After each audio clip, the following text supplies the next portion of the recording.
What's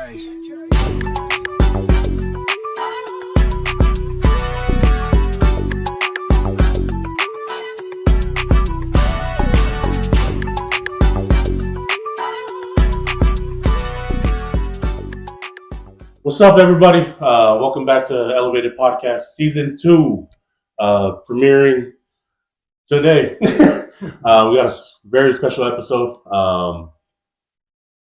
One of our brothers that we don't get to see often because he lives in another state is here. So this weekend we get the opportunity to interview Dumar Afalava, brother, friend, husband, and most important, the one thing I love about Dumar is he's a man of God.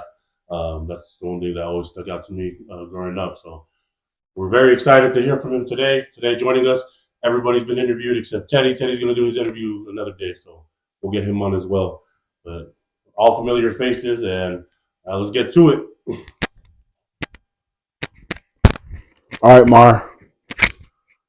Where were you born, and where did you grow up?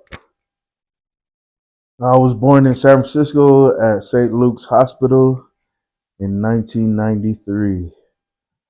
And if you know where that hospital is, it's not St. Luke's anymore. I think it's another hospital. It might be Kaiser or something. I'm not sure. But I was raised in multiple states, I'd like to say, until mainly my high school year. I finished out in California, San Francisco, and then and then that's my childhood. Goodbye.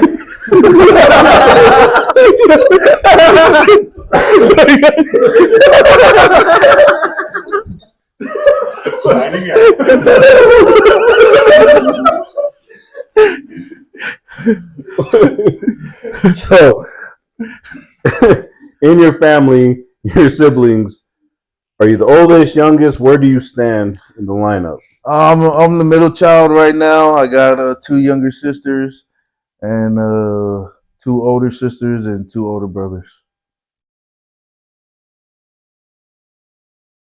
How was it growing up in the middle as the middle child? At first, I was actually the youngest, so until my mom passed away, and then later on, my dad remarried, and I have my 2 little sisters. But as a youngest child, I loved it. You're the best, But as a middle child, it sucks. It's always look out for the little ones, just to be honest, they're gonna watch this, But I wouldn't trade it for anything else, It's supposed to be where you're at. That's how I feel.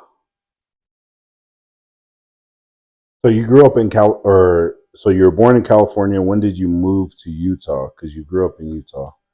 I was born in San Francisco, stayed there, I believe, till I was maybe 4 years old in Hunters Point at the dead end. And then we moved from there to San Francisco. Sorry, let's start all over. We moved from there to Utah, and that's when I became a Utahian. Oof. Start over again. all right. Yeah, and I was in Utah for a couple years, maybe my kindergarten and first grade. And then my mom's cancer came back, so we ended up moving back to San Francisco because that's where the doctor was that originally got rid of her cancer. And then she passed away there. We tried to come back here. It was too hard for my dad and the kids, so we ended up moving to Washington. And then while we were in Washington, we stayed there maybe I think I want to say 2 years. And end up moving back to San Francisco from there. And I've been there since. Well, you lived with us for a while. Oh, I no, correct. Sorry. I went there from Washington to San Francisco. Then my middle school year, um, I moved to Utah with yes, John and my auntie Jody and Genevieve and Grams. We were staying at Grams spot, and that time was my middle school year to I think freshman year of high school, and then after that I moved back to San Francisco and and then finished out high school. You know, I remember, and I don't mean to get too deep too fast, but I do remember after your mom passed away, you came and lived with us at the Samoan Circle. And but I honestly don't ever remember ever asking you about your experience with your mom and with her passing away. What was that experience like? Because you were super young, you know. Um, how did you process it? Like, what were your experiences? What were your feelings during those times? I'd say now as an adult, I understand my position more as a child, and I say that because they say that you reach an age where you understand right from wrong. That age where they believe you should accept Jesus Christ as your Lord and Savior at that age. And I believe that age was at 8 years old when my mom passed away when I was 8. And it's hard, because you don't fully understand, but you do understand what happens. They move on, and what helped, I would like to say, is the people around me. I can't say it was always family, because technically, if you guys, I stayed with you guys. Technically, we're not related, you know. But you guys have been so effective in my life to where I didn't always think about my passing of my mom, because as a child, you don't. I don't think they should think about death. I think that they should enjoy their childhood, you know, and and because us as adults, it's hard. What do you think it's going to be for the kids? And that's just my experience with it, and knowing that when I stayed with you guys, it's because you guys were around my age. Like my brothers is 9 and 8 years older than me, and that's why I feel like I click so much with you guys out here in Utah, because we're all near the same age, and it's just a good feeling to know that people around you are, on the same mentality of do good, and good will be done unto you. And even as kids, bro, like even as kids, I say that because I've known you guys since I was a kid, and I've always liked that about you guys, is knowing that we're not gangsters, what I mean? We're not out here trying to take advantage of people, but we're out here just living our lives, and it was just nice to have that around, and and not to focus on other things, just enjoy the life. um, you said you understood that there's life after this at a very young age. Well, what experience, or was there some sort of experience that helped you um, gain that faith? Honestly, I didn't know until I was probably in my 20s for sure that I gained a testimony of that. Well, I would like to say it's just my upbringing. My father right now is a pastor. He's been a pastor for over many years. But even before he was a pastor, him and my mom were were big in the church. Even though my church was so small, it was probably three families. It was just it wasn't really much. We had it in the garage,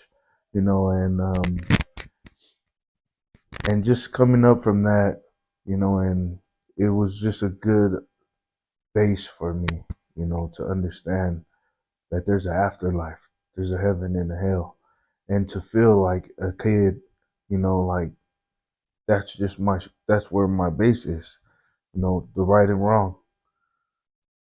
Even though I did wrong, I still had that conscience in the back of my head was like, that's wrong, you know. And I feel like that's where it came from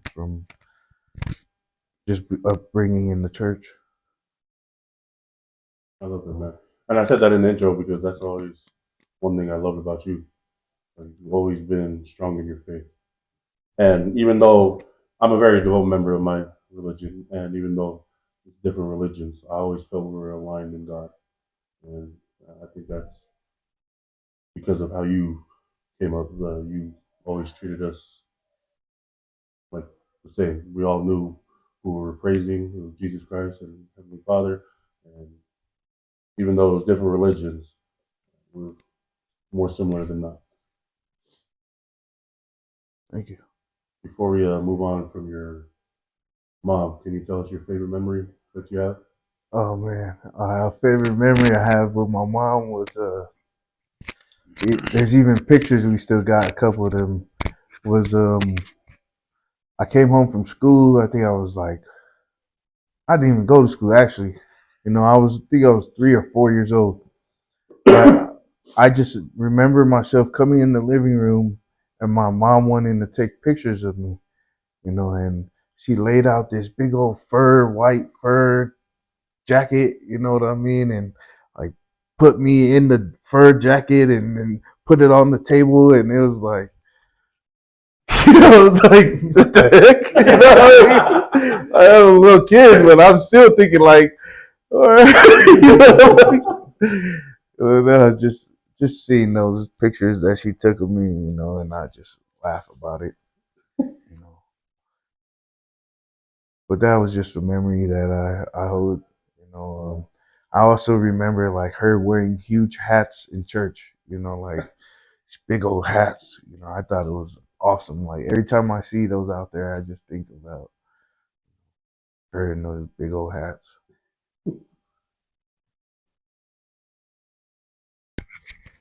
You, your parents, they're from Samoa, right? The first generation here in America. We're the first You're the generation first, here. yeah. Mhm. Okay. And they were born in Samoa. Even my siblings, actually, the funny thing is, even my older siblings were all born in Samoa. Oh, I'm the only one that was born out here in California. ooh, I Yeah. didn't know that. I think maybe Daisy, but I want to say all of them was born in Samoa. Okay. I've always been fascinated by the fact that you can speak. Oh, I can't, bro. What? I can't. I'm like Line? a broken Samoan record. I tell you, like, No, but still, like, you can still. Because I remember you speaking to, like, Uncle Butts, speaking to any OGs that can speak, you know what I'm saying? And man, even to you, it might be, like, little stuff, but even that, just to be able to say a little something. I'll tell you in this room. You speak more than all of us. Already. I also like think that we should all learn it. Even me myself more too, because this culture has played its role in my life. On the way they upbringing. May not have lived it always. You know what I mean that way, but the Samoan culture, you guys should know, like it's a different upbringing. It's a good upbringing, compared to like I'm seeing other cultures on video, but you know those ones. I don't. I don't. Yeah. Oh well, then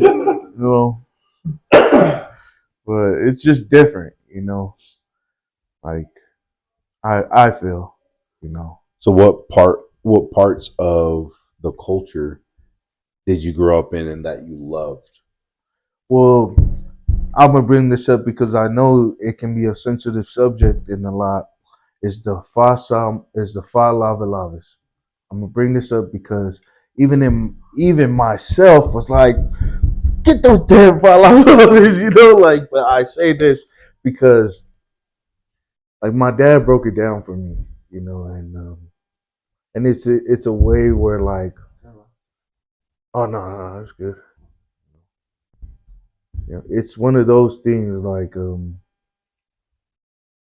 you if you understand the meaning behind it, you know what I mean, and the real reason why you're supposed to do it, then you really have so much respect for these things.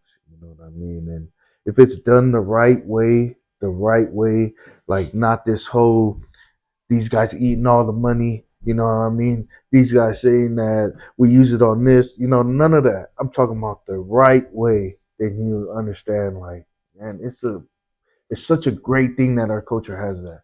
You know what I mean? Like, and it really helps you realize, like, our culture isn't about backstabbing people. It's about love and bringing each other together as one. You know, like it's all that talk about helping each other.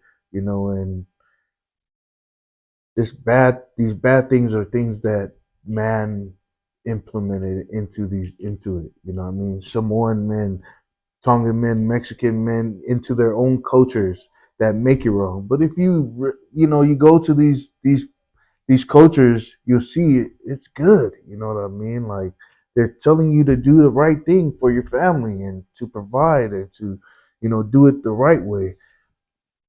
But it just puts a bad name on it when we all think of it like over money. You know what I mean? Over the way they're spending the money. You know, like it's just something that I've learned myself. You know, my dad told me like in Samoa, the reason why these mats and stuff is so valuable is because that's all they had. You know what I mean? Like that's what they had at the time. These bags of chicken, that's what they had. Us in America, we can trans. I believe we can transition to American version of it, but the meaning behind it can never change. You know what I mean? Like you're doing it out of the love and respect for the family that's going through the situation. You know, you're showing your love and respect for them that has helped you and or been in your life, affected you with no type of remorse. You know what I mean? Either you do it the right way or you don't do it at all. You know what I mean? Don't like what you're putting it in like, you know, the lady putting in, 10 pence back in the day when she had no money. You know, that was the most she had.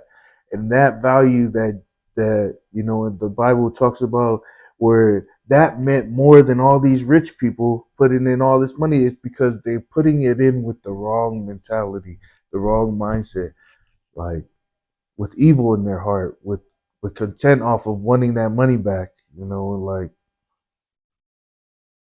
just do it or don't do it, and do it out of love. And that's what I just feel like the culture is showing. Sorry, sorry guys. No, I will say, in, similar to the speaking Samoan, I could always feel that from you, other than already knowing it about you. You know what I'm saying? How you were raised, and rest in peace to your mother, but and seeing your father and stepmother, if you will. So I think not just that, but like you're saying, the love. I could always feel that everywhere you went. So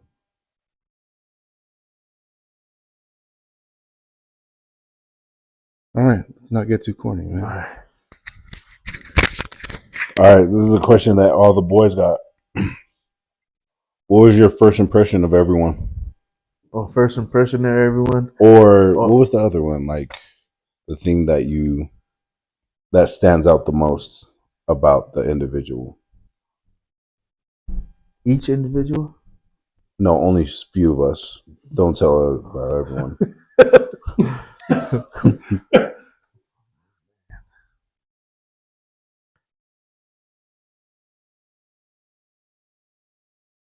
Honestly, I can go on, but I'll start. One by one. Yeah, go like You that know, in a circle. I'll Or like start. this way. I'll start with Teddy, and for real, Zeus. Like, what stands out me for you is like you don't try to be like nobody else. You know, you're your own man. you come off as your own man. You're not trying to be the jokester or but you're you, and I love that about you. Like you never changed, since I met you, and maybe we were kids, but still, even as kids, like I feel like I couldn't change anything about you if I wanted to. I could have went and said like, "Oh, bro, do this," or come, if you didn't want to do it, you're not gonna do it. Nah, I'm cool. And that's what I love about you. So, you're your own man. Terrence, man, I ain't gonna lie, you can always get a smile out of me when I'm with Terrence. No doubt about that. Like I don't could be pissed, could be crying my eyes out, but I know you definitely make me laugh, bro. You know, Beach, the humblest guy I know. I kid you not, bro. I think you know that I seen you get mad once, and it was like for 2 seconds, and then you weren't mad anymore. It was like it was the fastest person getting not mad I ever seen. Like, you know, man, Sal, bro. Like, I love your drive.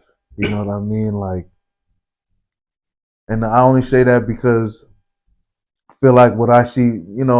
We haven't always had like deep conversations. But what I witnessed just from watching, your stories or even when I used to see you at the gym, like your drive to you're dedicated to something, and I always see your work ethic, like you separate yourself, you really train, and I only say that because that training, bro, it really takes dedication, like consistency and out of anybody here, I can say like, yeah, Sal's been on it more consistent than anyone I know out here in this group for sure.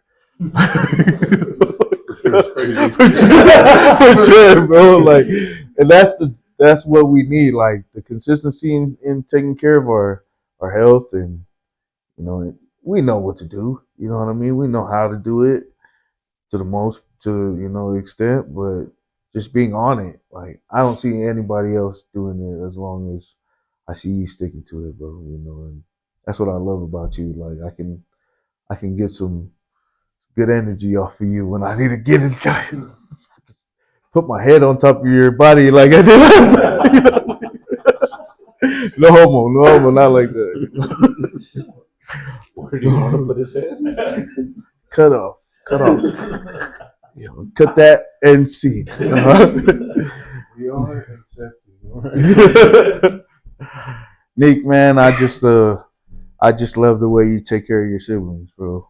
You know what I mean? Like, and I say that because when I came around, you know, you guys' family, I realized like how close you guys were. You know what I mean? And how you guys had kept it in line. And you were the head of that pack. And I love seeing that. You know what I mean? And it helped me understand my position in the pack too. With my siblings. And, I like to say that. You know, John, man, I love that. You're always down, fool. You know what I mean? Good. But yeah, you feel, bro. You know what I mean, and it's always good to have a brother that's always there. Especially if it gets hard. Even if it's hard on you at the time, because I think I vented to you a couple of days ago about not coming to this trip, and then I felt like you were going through some stuff, but I was still trying to get my vent out, and and you was there, and then it was like afterwards, I was thinking like, damn, I should have asked you how you're doing. It sounded like you're a little stressed too, but I didn't, and and I'm sorry that I leaned on you, you know, that way, but I'm thankful for it. You know what I mean? Like, I'm thankful for it. And Donovan, bro, I don't know if none of these guys know, but there's a time where you know, you let me come sleep over your house when we were younger, and that's when I was getting into it with my auntie, and you put some good words in my ears, you know, and you talked to me about, you know, keeping calm, and you never know, you know, might sleep on it, you know, don't be quick to anger, you know, because you might go tomorrow, might be good, you know, you know. But I was just thankful that you were there, and you know, and I know that anytime I call you, you're willing to listen to me too, you know, and even if I'm speaking nonsense, you know. But I'm just thankful for it, bro. You opened up your house to me when I felt like these guys left, you know. Nico and them were so far. John went on his mission. Beach went on his mission, you know, and Sal, you know, I don't think we're talking as much, you know, and I'm just glad that you were there for me when that happened, and yeah, and that's what I love that, you know. But yeah, yeah, guys. Sorry, you know. So when did you start growing gray hair? What was the And age? I was probably 8 years old.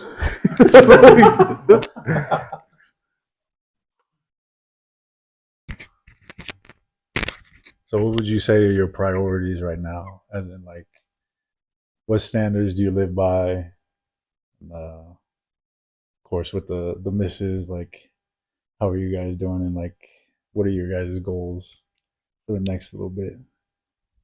With my standards, it,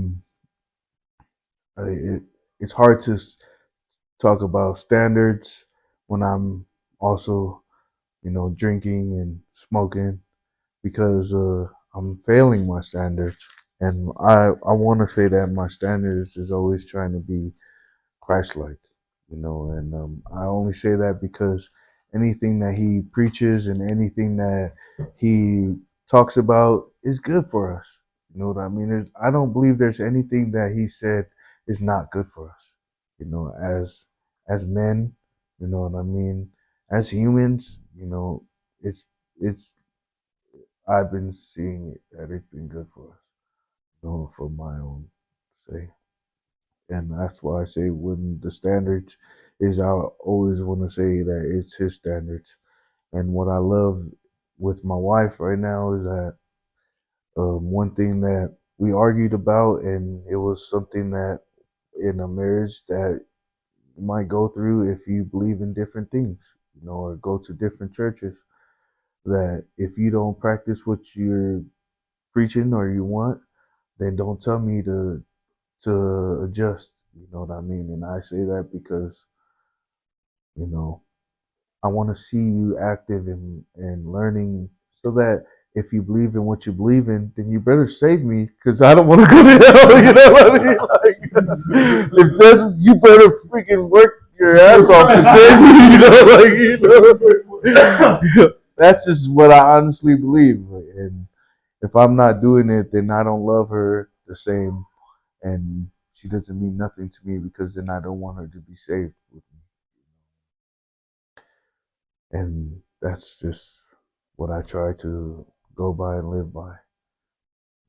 Um, no other way, but just to do it the right way. It's God's way. What are some attributes or traits you love about your wife that stand out to you? Oh, I love that she's able to adapt, you know, and I say adapt to us getting married. You know, it's so different because we're two different people. You know what I mean? And I love that I need to express as a man what I need as a man, and she needs to express as a woman what she needs as a woman. And I love that there's times where she's able to, you know, to understand what a man needs, you know, and I say that because I say a man of God. Because if my wife's not believing in God and my wife's not doing that, then I'm not doing my job as a man. That's how I feel, you know. And it's been you know what I mean. It's been getting at it, you know. Like don't tell me go, you know, unless you don't know, you know. You better hit me with some stuff, and she's actually been hitting me more than I've been hitting her. You know, like nothing physical, right? Nothing physical, like,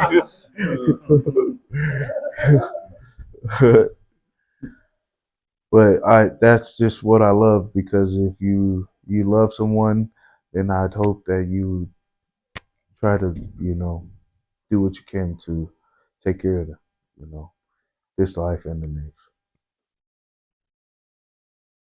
Do you have any advice or something that really you guys do well together that you guys feel like you can help others grow as a couple? Um, just put God first. That's the best advice I can say. You know, just you know, because honestly, when we do our readings and we do our, because I listen to the word on my app when I'm driving to work. I listen to podcasts when I'm driving to work. She really be there studying, reading, you know, and trying to get an understanding just from her staying there reading. And I say, you know, what works for you guys is might not work for us, and what works for us might not work for you guys. But find that common ground. You know what I mean? That common ground where you guys can build off of. You know, because I tell you, we try to read together, and it's just like you suck at reading. You know, and I'm not saying I said it, but someone said it. Somebody said you suck at reading, so you know. So feelings get hurt out there, you know. But the common ground is you do your study, you do my study, you know. But that's just my own advice, you know, for you know. Where'd you guys meet? How'd you guys meet? Shoot, to be honest, we met at a bar. Yes. Look, met at a bar. She happened to be there with her coworkers. My coworker was one of my boy was one of her coworkers. You know, and then went out after to go hang out after the bar closed, and you know, I bring it back to the old terms, man. I picked up my balls and went and tried to ask for her number. You know, like I was nervous as hell. My knees were shaking. It was cold outside. You know, it was just one of those like if you know, I feel like if God gives you the opportunity, you better go through that door. You know what I mean? You better take your chances. You may miss a lot, but the shots that you don't take, you know what I mean, is an automatic miss. You know, so I took my chance. You know, and it happened to land, and I thank God that it landed. You know, but that's just what I like to say because it may be awkward afterwards, but at least you know, if it works or not. Once you got past, like, obviously, you thought she was attractive. Once you got past that, what was it about her that made you know that okay, she's the one? I know none of you guys know this, but my house was packed. You know, me at the apartment. We would stay with my parents. Me and me and my cousin and my sister was sleeping in the living room. You know, and we're older. We were older at the time. I think I was like 20 or something, and my cousin's 22. He's 20 as well, and my little sister was sleeping in there. It was just so packed. Like I needed my own space. You know, and I would sleep at her house. You know, and I would you know, sleep in my car sometimes, and but it wasn't nobody like I was getting kicked out. It was just like, you know, you got that drive, you know what I mean? Like you want to go do something, get some money, hustle. don't want to be stuck at home unless you're helping your family, you know. And I didn't feel like I was helping them, you know, so I stayed away. And she let me sleep over there at the house. And then her mom caught me one time, you know, because I didn't look like I could cover hiding on the side of the bed with the blanket. Like, she's not an idiot, you know, and you know, and she literally said, you know, like, you know, I'm not stupid. I see you over there, you know, like, you know. And I got up and she said, "You guys don't have to hide this. You know, you could have just came and asked." And they opened up the doors for me,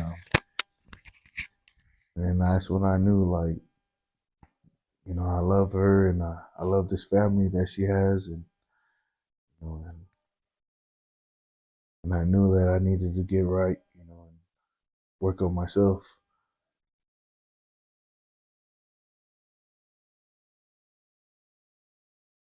So you guys are part of two different cultures. She's Filipino, and then you're Samoan. How has that been with meshing those two together? Well, Filipino culture, I believe, is like very family oriented too. You know what I mean? Like, there's a lot of Filipinos you see that has like big families, you know, and so I feel like they understand. Nicole doesn't have a huge family. There's like three families of theirs, but you know they're pretty tight. You know, so you know just to have a easier understanding on how to like mesh the families, they weren't about no drama. You know, and my family ain't about the drama either. I just feel like it was just good because everyone came with open arms. You know, they're like, "Hey, nice to meet you." You know, Lupia. Like, say, yeah, I love Lupia. You know, just common talk. You know, but it was really, I love. That's what I love about my sisters too, because my sisters really accepted her as like, you know, she would come over the house, and I'm gonna tell you guys the truth. Like, we had mice at the house. You know what I mean? We stayed in the projects, and and like, I ain't gonna lie too. Sometimes it wasn't the cleanest, you know, and she come sit right in the mess. You know what I mean? To make herself comfortable, and I was like, "This is what I'm talking about." You know, like just don't worry about little friends and stuff. You know, she wouldn't say anything, wouldn't trip off of it, nothing. You know, and just I was like,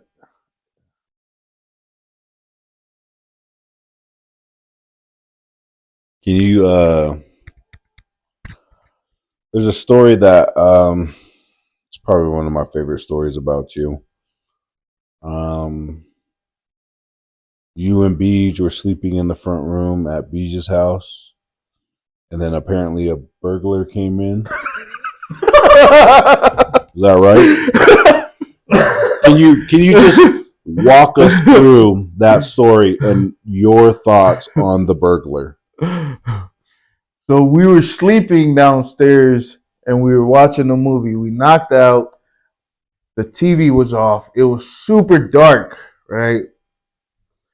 And I think Jamie was coming down into the living room to tell us to go sleep in the room or something. She was coming in the room to wake us up to go sleep in the room.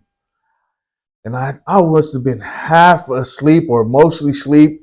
And I opened my eyes and I looked, and all I seen was a shadow figure that was walking towards us. And my first instinct was, "Beach, beach." You know, I was scared. I was hella scared, and I really was like, "Beach, beach, there's somebody here, beach." And Jamie, the whole time, I'm talking about, I must have started yelling it because Jamie, the whole time's like, "Mars, me, Mars, me, it's Jamie, Mars." But I'm yelling at the top of my lungs, "Beach, there's a beach." And then she came closer to tell us, like, "It's me." And I think Beach woke up and grabbed her. And grabbed her to try to tackle her down. Oh my Beej was up the whole time. He's like, "Stop! I'm luring him in."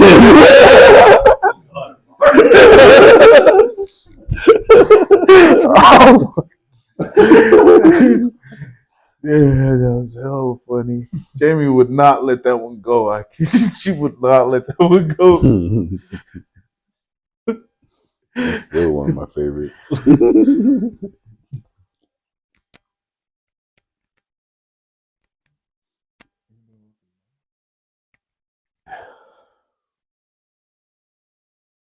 Beach.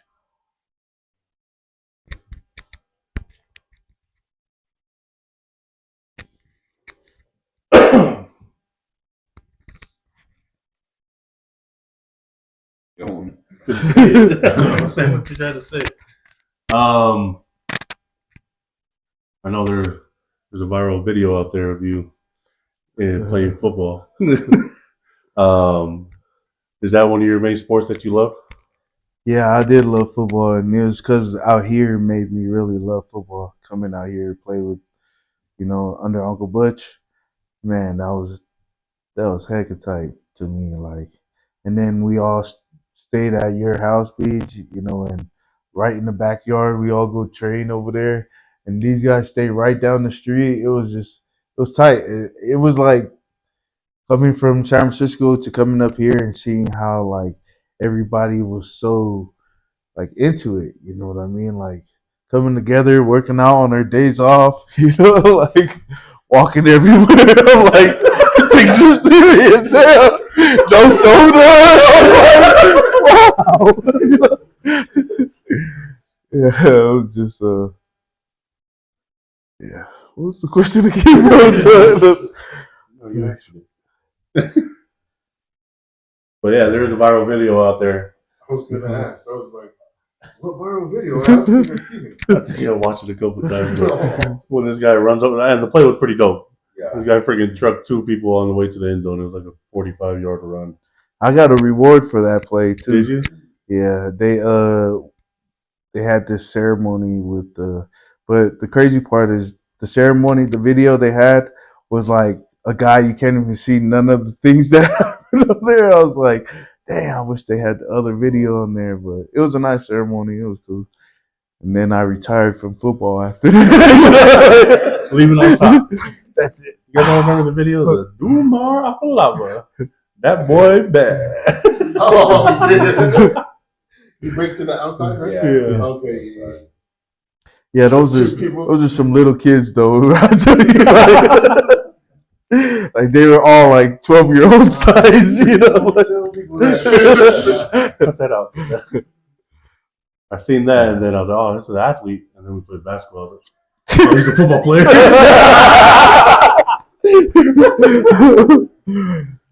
I wish you guys seen like 2 weeks ago, bro. I swear, I kid you guys not. 2 weeks ago, I went to go try to play basketball again.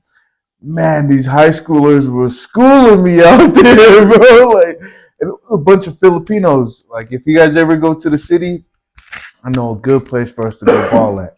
And it's younger guys, but like it's a team that they do it from high school. They just come out together and they all play over there together.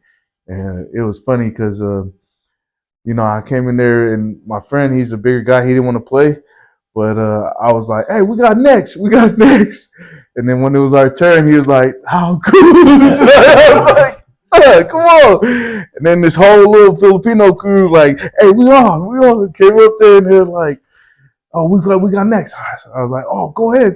And they're like, "No, tell them, like, take one off and put you on their team." I was like, "No, I don't want to, bro." Like, I don't want to. The whole Filipino community was right there, was like, "No, tell them." I was like, "All right, guys." Yeah, and then I did no help, guys. You're right, bro. I'm a football player. That sucked. But it was, one memory I do have was Big John's, Big John's basketball team. Like that was the first actual basketball team I ever played on. And I was like third string, but still, like it was tight. And it started out here in Utah. Was it the Jabronis? Was that her name? That's what That was our team name, Jabronis. I thought it was called Big John's. No. That's the tournament. Oh, that's the tournament. The guy that ran it, his name was Big John. Yeah. I swear, I thought it was Big John's the whole time. Like, No, you did. Yeah, you're right. But our Yeah. team name was the Jabronis. oh, sheesh, I didn't. So you just been walking around. Yeah, bro. I said like I was all Big John. Could have recognized the TV around what you told him. because even the jersey said Big John on it, didn't it? All of them said Big John. Yeah. That's The what Big was- John's tournament. There's see, a I couldn't word read under that. that. Yeah, Big John's. That's crazy.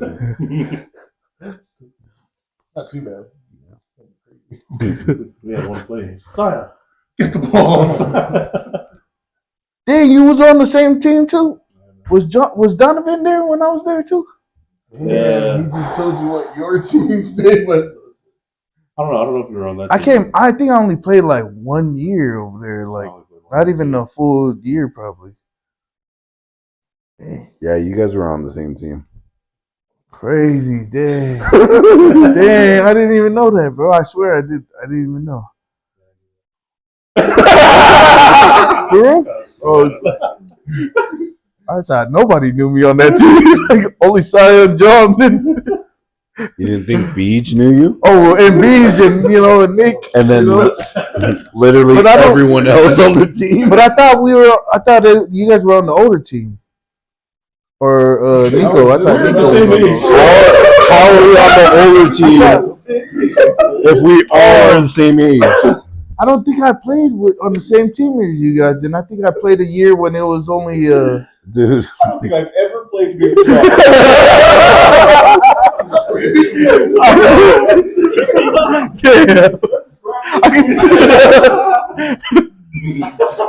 I was in the crowd that year. That makes more sense. That makes more sense. I think I did just go to the games. I don't think I played.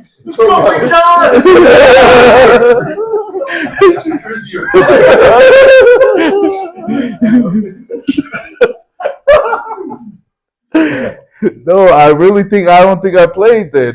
Because I don't remember being fuck. This whole time, that memory, man, it was a lot. Yeah, I think so. I do remember Saya. Saya was a beast. Saya was really good. That's I think the only one I remember. I was really good on the team. Everybody else wasn't doing so good. Everybody else don't. Saya was doing everyone else. Nope, just Saya. You know that guy.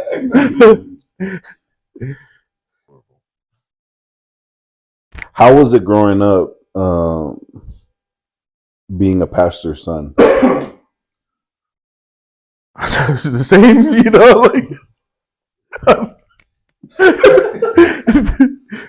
because yeah, my pop's line, he'd say, he'd worry about how they look at him as a pastor, the way his kids act, but I just think like everybody's looking,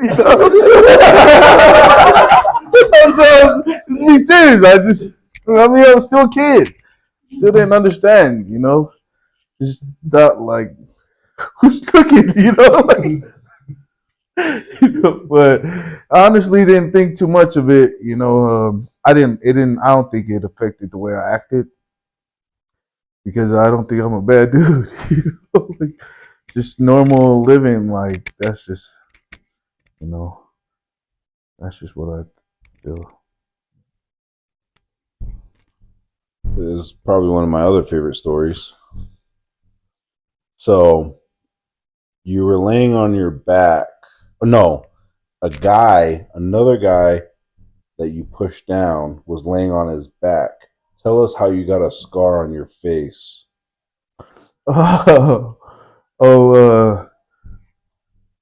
He kicked me in my face. He kicked me in my face when I tried to go over him to punch him, and he like just put his foot back and kicked me right in the face. So Mar was Yeah. beating up this kid, and I was watching it. I was like, yeah, hell yeah, Mar. Knocks him down, bro. Kid goes down on his back.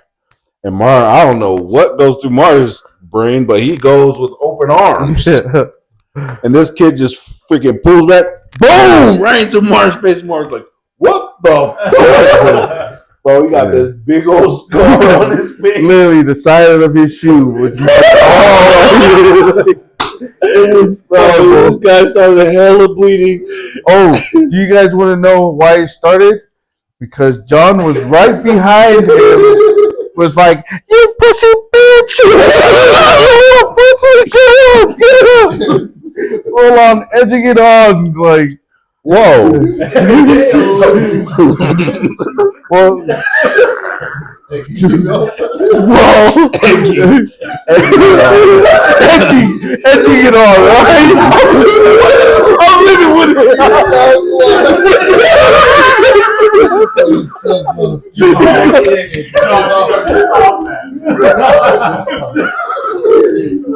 Hey, we're living with it, all right? I don't remember that part. I don't remember that part at all. So John was edging it, and then what? No, I really only fought him because the girl I was dating at the time said that he was abusive. You know, and I don't know why. Fucking kid, stupid kid. You know, you just do stupid stuff when you're a kid. You know. Oh, man. How old were you when you were educated? John was edging them on. Right? I was putting this real work.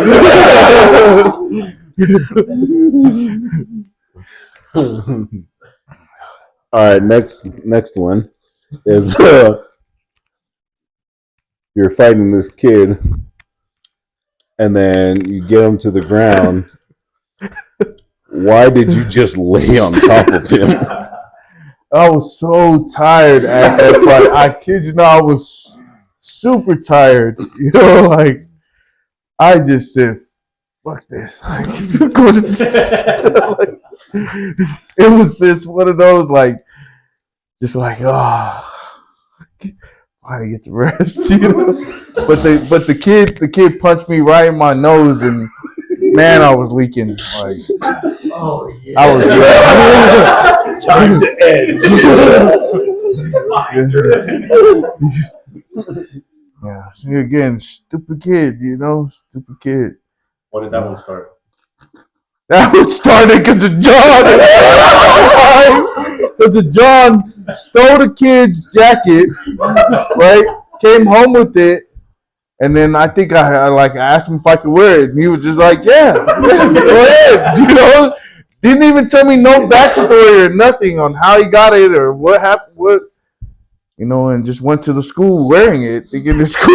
You know, the kid came up and confronted me. And I said, like, I got this in LA, you know, like, straight liar, you know, stupid. You know, and then kid said, let's meet up after. John was like, yeah, let's meet after.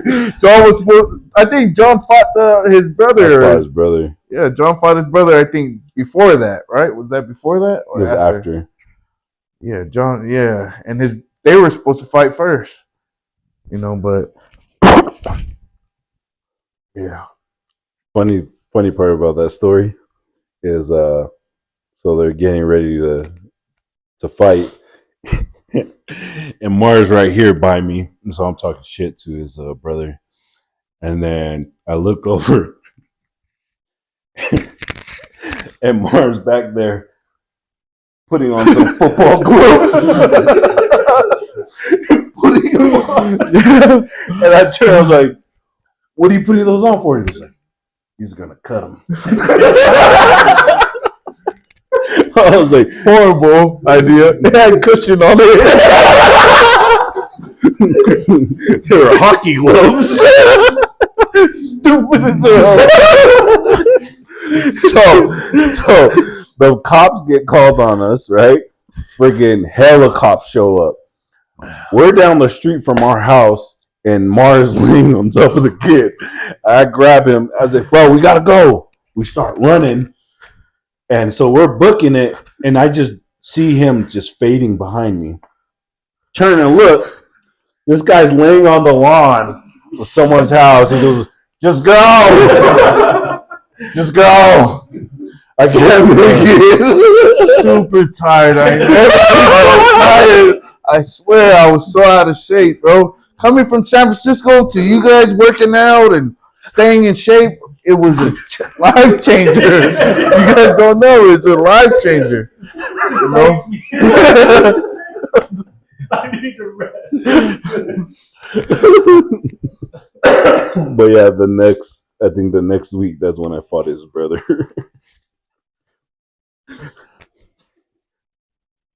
Oh, Mar. Yeah. Any other fighting stories you had? No, but I do remember the fight he fought his brother. You know, I tell you, like, I think John knocked after they were going at it a little bit, but the guy wasn't getting no hits on you. You know, and John knocked him down. And then what I liked is he went over him and like had his hands like this over him while he was standing. John was standing, and the dude was like trying to scoot away. John just like like and didn't even punch him. You know, didn't beat him to the ground right there. You know, and just stepped off of him and let him get back up, and we just departed. You know, but it was just good. It was just nice to see, like, even when you're mad, you had restraint. You know what I mean? And you're down. Look, you're down, Vato.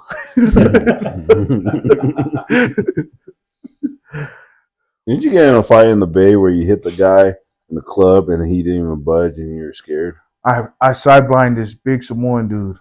I kid you not, the Samoan dude. They jumped my Tongan friend, right?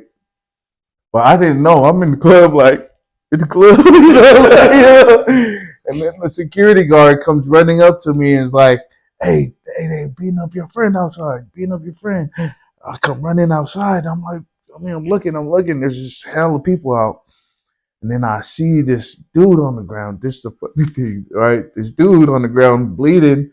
He's the most gayest dude you guys, like he's out there, you know what I mean? I'm not saying anything wrong being gay, but you can tell he's gay when you talk to him. But when you look at him, he's a big Samoan dude with like beard, aftershave beard. But he's down on the ground bleeding and stuff. And there's girls around him and some dudes like around. And then I'm looking like, what the fuck? And then I look across the group and I see my boy. He's over here like, hey, what the fuck at? Trying to push through the crowd, and he's almost getting to him. And then the Samoan dude's right there with the guys, because I guess the people who were all there for a bachelor party. It was a Samoan getting married, and while he's going to them, so this other big Samoan dude is like coming on the side of my boy, like I don't know if he was ready to punch him or trying to grab him. And I'm standing there like I just throw a punch, bow, punch him right in his mouth, and he must have just. He just head turned a little bit and looked at me, motherfucker, like, oh shit, jumping up, bro. So I was like, hop myself up, bro.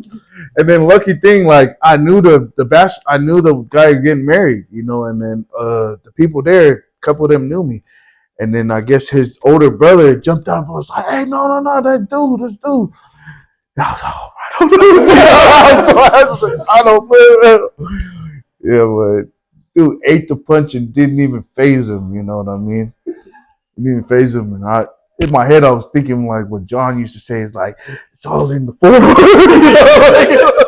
Thinking like the forearm, you know what I mean? The forearm punches up like, dang, look at my forearms. Yeah, he's out there. If you watch this video, sorry, Uso. I was 60%. 60%.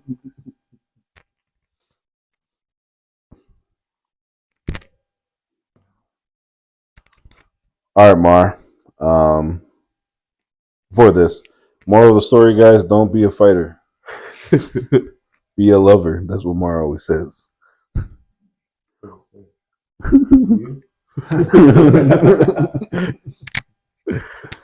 But last question. We always ask everyone this question: what is something that has elevated you the most? I like to say, my walk with Christ. You know what I mean? Has elevated me in my relationship, in my life, in my career. And in almost everything part of my life, it's elevated me because, like I said, no matter what you're going through, like if you apply what He preaches in the Word to your life, then you'd be able to know, like, oh, I should be doing this. It's right. It's not wrong for me to do this, or it is wrong for me to do this, or act this way, or be quick to anger, or, and it's just one thing that's helped elevate me, because I'm still learning and learning how to apply this to my life. I'm struggling all the time, but the practice is what makes perfect. Not the one time and done. It got to be Sal, the dedication to it. You know what I mean? To know someone that can always stick to it. It's the persistency that we need in that alone, because it'll really benefit us. You know, because I used to get mad at the wife, and I apply that and it helped. I used to be at work frustrated because of people I'm dealing with. Apply that and it helped. And that's just why I say that. Appreciate it, bro. Thank you for being on, and thank you for sharing your stories, your insights, your experiences. Um, guess that's it. All right, guys, this is Elevated Media. We strive to elevate through love, laughter, and stories. That was Dumar Afalava. We will see you next time. Peace.